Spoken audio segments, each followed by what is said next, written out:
आप सभी का स्वागत है हमारे इस चैनल पर।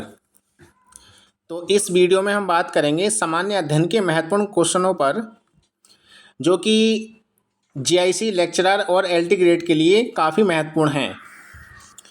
जो लोग नए हो चैनल पर वह सब्सक्राइब करना ना भूलें हमारे इस चैनल को, और वीडियो को लाइक करना ना भूलें, और वीडियो को आप लोग पूरा ज़रूर देखें। तो देखिए, क्वेश्चन नंबर 1 है, अशोक को आरंभिक भारत का सर्वप्रसिद्ध शासक माना जा सकता है जिन्होंने वर्तमान के तटीय ओडिशा पर विजय प्राप्त की थी। तो इसका जो आंसर है वो है कलिंग, यानी कि अशोक के द्वारा कलिंग की विजय प्राप्त की गई थी। और कलिंग जो है वर्तमान समय में यानी कि ओडिशा राज्य में है।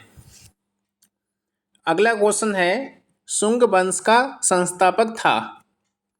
तो आंसर है पुष्यमित्र शुंग।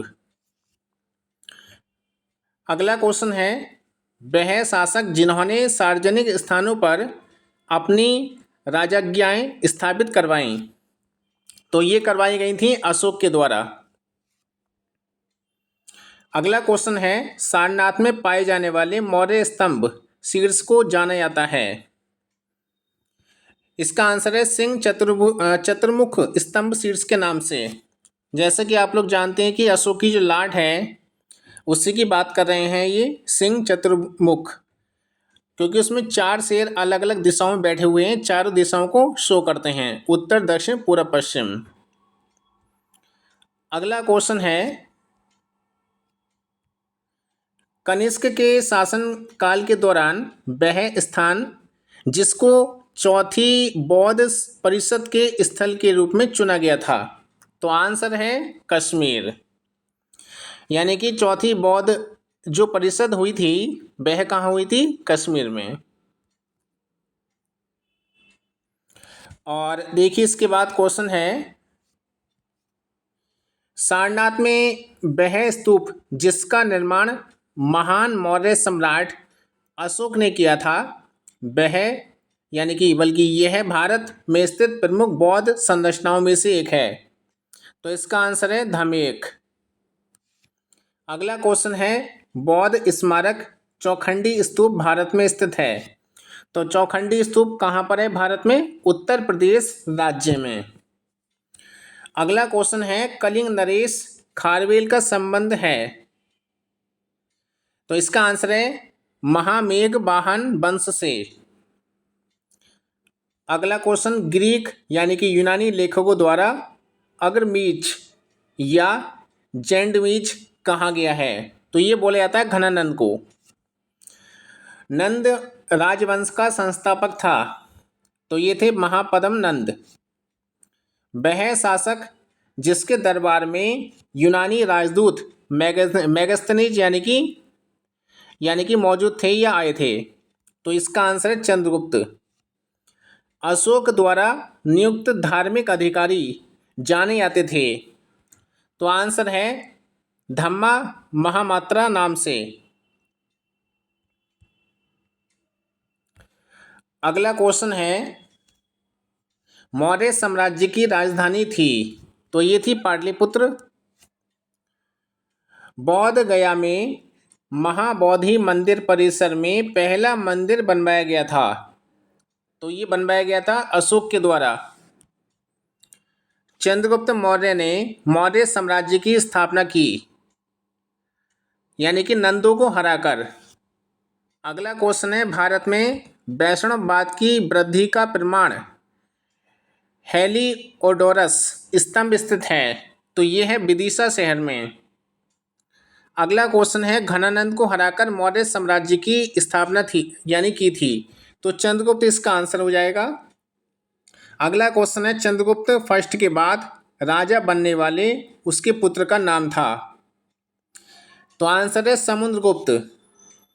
अगला क्वेश्चन है, भारत के पूरे उपमहाद्वीप पर मौर्य साम्राज्य का विस्तार किया।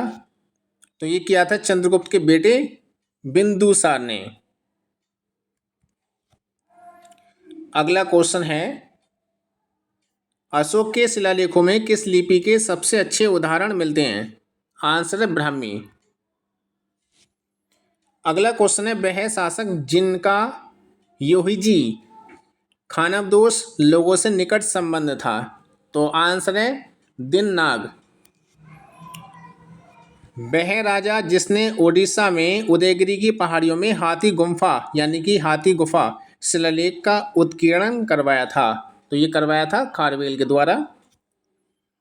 मौर्य प्रशासक या प्रशासन के अंतर्गत शीताध्यक्ष अधिकारी थे, ये थे कृषि के।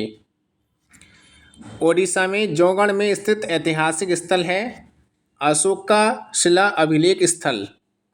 अगला क्वेश्चन, शैल कीर्ति स्तंभों को दर्शाते हैं मौर्य स्तंभ। अगला क्वेश्चन, अमरावती स्तूप भारत में स्थित है। यह अमरावती कई बार पेपर में आ चुका है, यानी कि अमरावती स्तूप भारत में कहाँ पर है? आंध्र प्रदेश राज्य में। अगला क्वेश्चन है, चट्टानों को काटकर बनाई गई सबसे पुरानी बची हुई बराबर गुफाएं हैं। ये हैं मौर्य साम्राज्य की काल की। सिकंदर ने भारत पर हमला किया था 326 ईसा पूर्व में। देवाने प्रिय या देवों का प्यारा के नाम से जाना जाता है अशोक को। अगला क्वेश्चन है, चालुक्य शासक पुलकेशिन की हर्षवर्धन पर विजय का वर्ष था। ये था 618 ईस्वी। यानी कि अगला क्वेश्चन है, चीनी यात्री सुंग यून भारत आया था 518 ईस्वी में। वह राजा जो चंद्रगुप्त प्रथम को लिच्छवियों से दहेज में मिला था। पाटलिपुत्र इसका आंसर हो जाएगा। अगला क्वेश्चन, किसके शासनकाल में चीनी यात्री हुएनसांग भारत आए थे? तो ये है आंसर हर्षवर्धन। अगर आपको वीडियो अच्छा लग रहा है तो आप लोग लाइक करना ना भूलें और कमेंट में अपनी राय जरूर दें आप लोग। और सभी क्वेश्चन प्रतियोगी परीक्षाओं में कई बार पूछे गए हैं, ठीक है, तो इसी को ध्यान में रखकर वीडियो आपकी तैयार की गई है। नालंदा प्राचीन शिक्षण संस्थान था, ये था बौद्ध धर्म का। और नालंदा विश्वविद्यालय कहाँ पे था? बिहार राज्य में। ऐतिहासिक नालंदा विश्वविद्यालय स्थापित किया गया था कुमारगुप्त के शासनकाल में। अगला क्वेश्चन है, वह साम्राज्य जिसके शासनकाल को भारतीय सभ्यता का स्वर्ण युग कहा जाता है? आंसर है गुप्त। तीसरी शताब्दी में वाकाटक वंश का संस्थापक कौन था? विंध्य शक्ति। गुप्तकालीन शासक था विक्रमादित्य। पीकॉक टापू मंदिर को किस रूप में जाना जाता है? तो इसका दूसरा नाम है उमानंद मंदिर। गुप्त काल के दौरान सोने के सिक्कों को पुकारा जाता था दिनार के नाम से। वह राजा जिसके शासनकाल के दौरान चीनी यात्री जुआनजैंग भारत आया था, तो ये आए थे हर्षवर्धन के शासनकाल में। 618 सीई में हर्षवर्धन को हराया था, तो ये हराया था पुलकेशिन द्वितीय ने।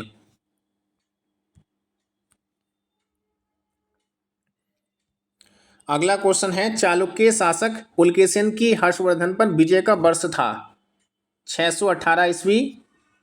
चंद्रगुप्त वंश का अंतिम शासक कौन था? विष्णुगुप्त।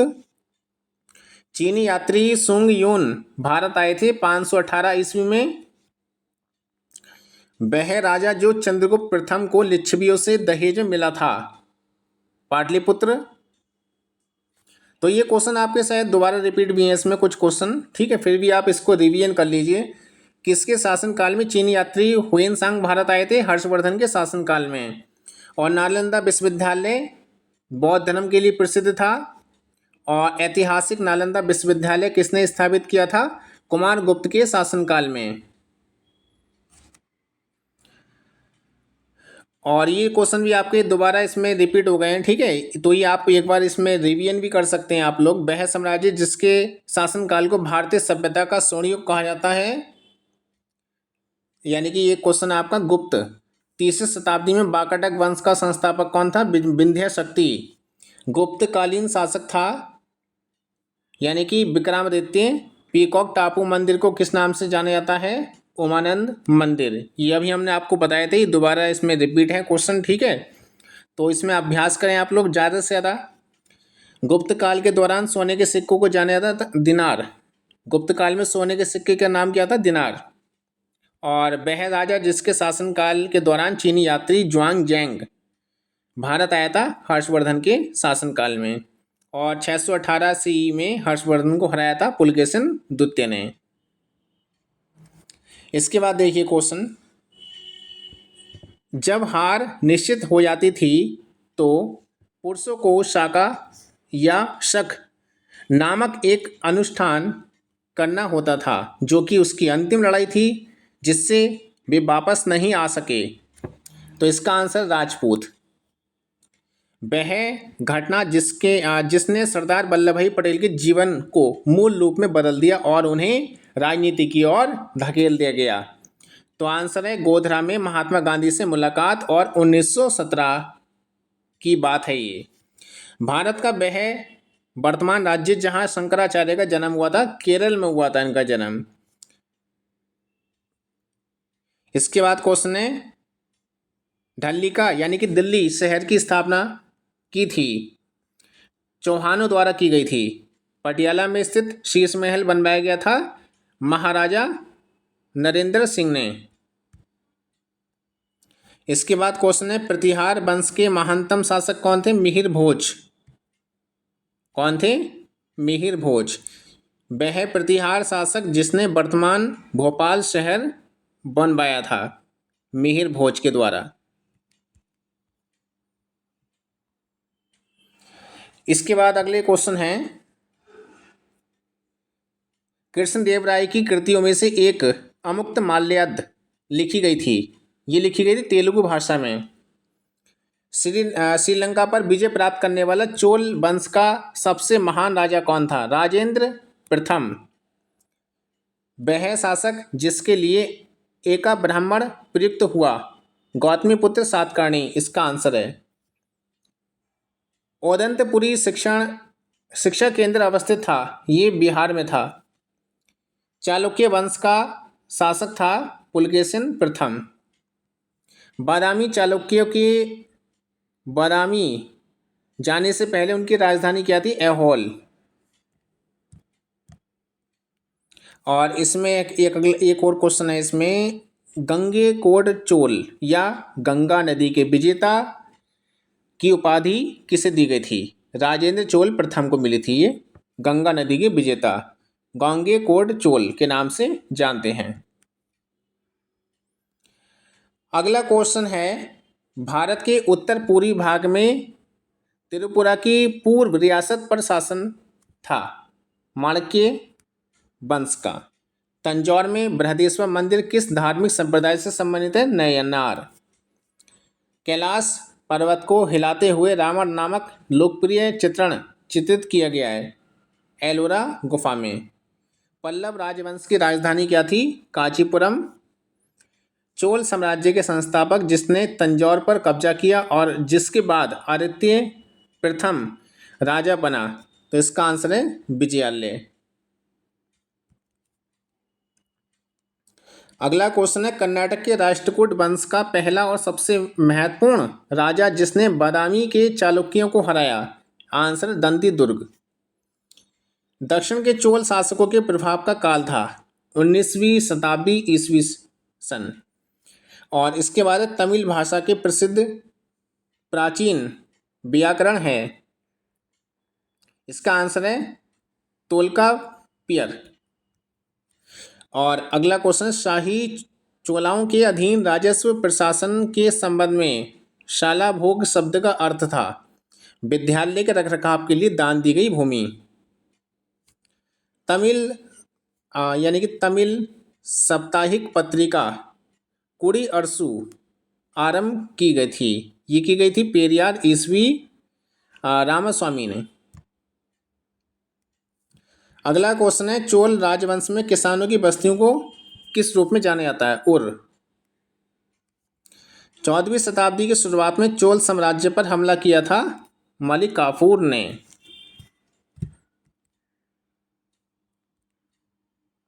तो ये क्वेश्चन थे आपके जीआईसी लेक्चरर और एलटी ग्रेड के लिए सामान्य अध्ययन के।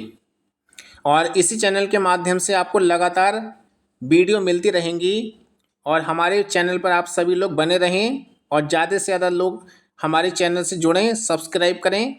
और आपकी जो भी राय हो, जो भी आपको वीडियो चाहिए, तो आप लोग हमें कमेंट बॉक्स में ज़रूर बताएं। आपको जो है तुरंत आपको जो है वीडियो हमारे चैनल के माध्यम से मिल जाएगी, जो भी आपको टॉपिक भी चाहिए। पूरा वीडियो सुनने के लिए धन्यवाद।